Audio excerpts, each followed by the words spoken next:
Restaurant in Kakaako is serving modern Filipino-American cuisine. I stopped by Peso to see how its owners hope to change the way we see Filipino food. Award-winning LA chef Dolly Barbosa's Filipino dishes may not look like your grandmother's, but they're inspired by the same flavors. Like the quintessential chicken adobo. Hers is served dry style. We incorporate a little bit of chili flake, not to be so spicy, but more just for like warmth and depth.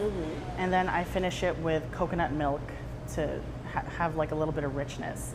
So the glaze is gonna be a little bit different too. And I also added in a little bit of local macadamia nut honey for a little bit of sweetness. It's delicious. I can taste a little bit of that kick that you're talking about. Heat, This is our crispy pata.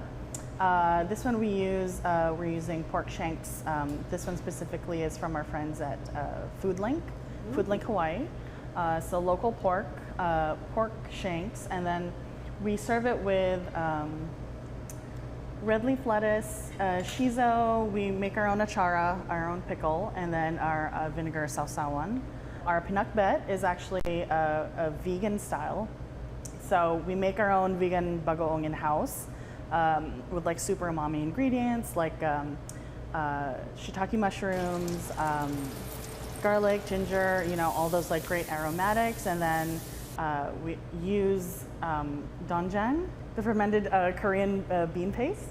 Very excited to work with local farmers. I'm very excited that we can find and use fresh ube here. Your great-grandparents and your grandparents actually have history here. Yes. Tell us a little bit about that. So my great-grandparents, they came here as sagadas, plantation workers. And my grandmother and a few of her siblings were actually born here on Oahu. So my great-grandfather came here when he was 21.